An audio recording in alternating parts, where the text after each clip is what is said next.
Kung ganito po na 4 na beses na nag-withdraw na 125 million, would you say usual na siya? Unusual nga po. No, Kasi, kung 4 na sunod-sunod na yung binanggit po ninyo, 125 million, sunod-sunod, nagiging usual na po ba siya o unusual pa rin? pwede naman po. Na What is usual. it? Kung sunod-sunod naman po, magiging ano na po siya. Talagang usual transaction na po yun. So, kung ganun nga po na 4 na sunod-sunod, usual transaction na siya. Opo. Supported naman po ito ng advice. So once po nakapasok na po sa system at funded naman po siya, okay na po sa amin yun. So, yun lang po yung inyong sinecheck. Opo. And that's it, you release it right away. Yes, sir. And binanggit niyo ko kanina, hindi ito suspicious. Para sa ano ko po, hindi po siya suspicious. At lahat po ay legitimate. Yes, sir. Senator Judge Alan Cayetano is recognized. Thereafter, Senator Judge Joel Villanueva. You have 2 minutes. Magandang, I'm sorry, after Senator Alan, Senator Risa. Thereafter, Senator Judge Joel Villanueva. You have 2 minutes, sir. Magandang umaga, Madam Witness. Welcome to the Senate. Maganda. Most of my questions na tanong naman ni Senator Erwin, I'd just like to ask, but you're familiar with the concept of confidential or discretionary funds? Or hindi? In government parlance? Wala po kang Okay. alam. No, kasi kung hindi ka familiar, whether that agency has 50 million discretionary funds or let's say if you were the manager sa OP and they had, I don't know how much now, 10 billion, you won't find it unusual kung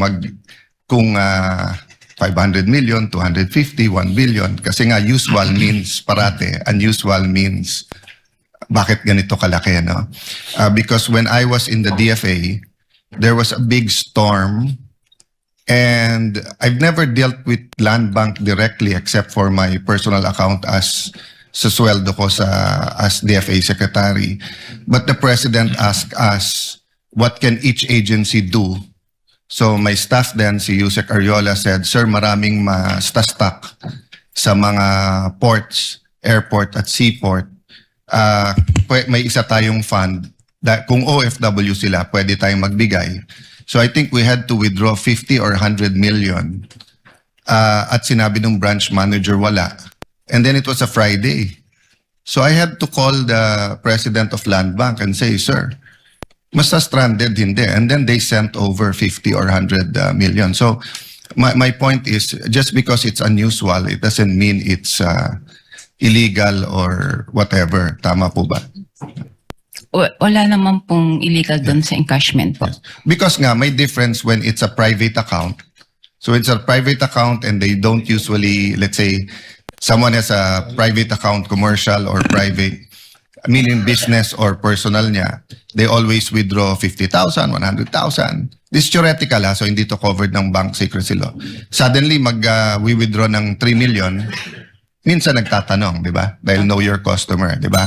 Ganon din sa deposit. I'll just finish this line. Ganon din sa deposit, di ba? So, kung sweldo ko 30,000, every time nagde-deposit ako 30,000, biglang magde-deposit ako 2 million, tatanungin ako, Sir, saan galing to? Right? Correct. Pero pag government, as long as you're dealing with the people you identified with, so whether that's DPWH, whether that's DOTR, basta't everything's in order, magtataka ka lang pag sobrang laki ng amount, but then you'll release it. No? Kindly Thank you. wind up. Yeah, Senator that's Judge all. Alan. Thank you. I was just clarifying that point. Thank you, Senator Judge Alan. Senator Judge Risa Ontiveros is recognized. You may proceed, ma'am, when you're ready. You have 2 minutes.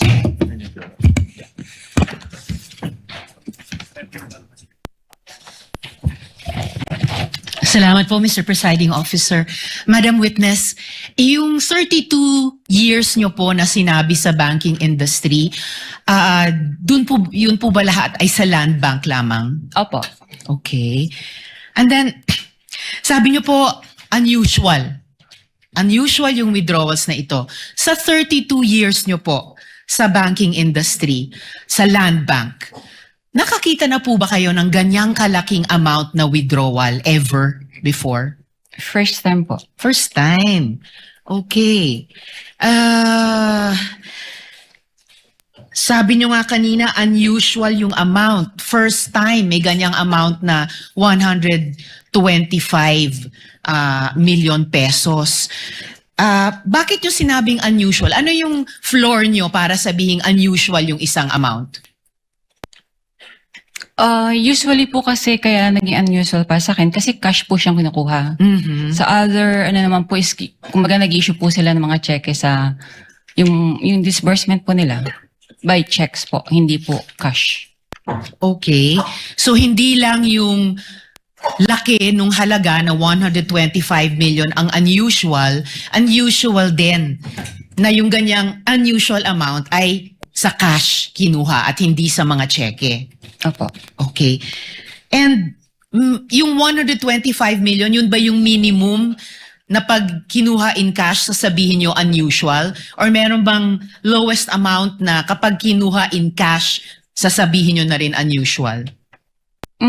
Pwede naman po naming sabihin na unusual. Let's say kung over, let's say 500,000 na po siya. Over 500,000? Kasi yun, Kung over 500,000 kinuha in cash, sasabihin nyo unusual. for that particular, let's say po yung kliyente, yung Yes. mga ganun po. Opo. For the particular client. Ito, hindi lang 500,000, 125 million.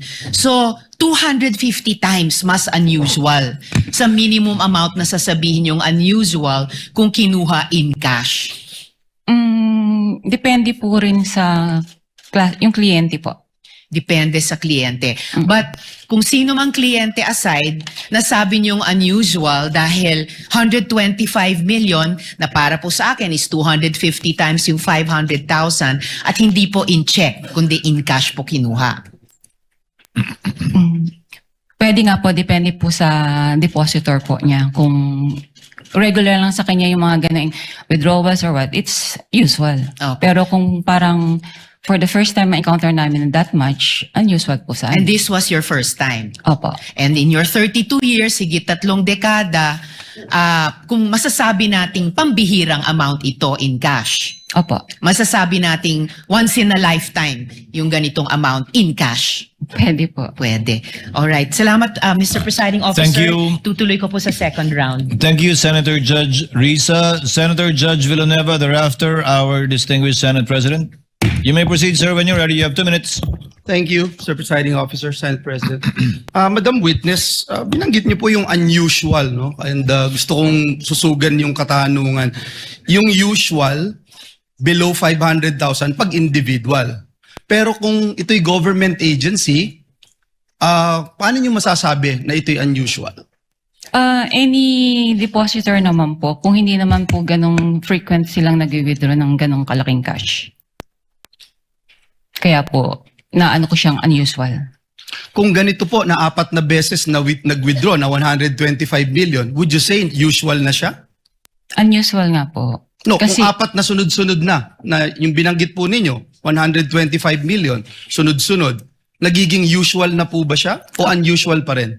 pwede naman po. Na What is usual. it? Kung sunod-sunod naman po, magiging ano na po siya. Talagang usual transaction na po yun. So, kung ganun nga po na 4 na sunod-sunod, usual transaction na siya. Opo. Madam Witness, as I understand, no, yung process, the BM would provide the funding, notice of cash allocation, and then the agency authorizes the disbursement. At kayo, for example, sa inyong bangko, sa Land Bank, bine-verify nyo lang at you pay the corresponding instruments. Is that correct? Opo. Bine-verify po yung pag-issue ng cheque po, yung mga signatories, payees, like that po. So bago ang salapi o yung pera, ano-ano pong dokumento yung aktual na natatanggap po ninyo at inyong masusing sinusuri? Kasi sabi nyo nga ho, I'm sure from the first withdrawal, as you made mention, it's unusual.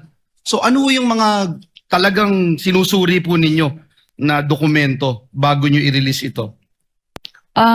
Supported naman po ito ng advice. So once po nakapasok na po sa system at funded naman po siya, okay na po sa amin yun. So yun lang po yung inyong chinecheck. Opo.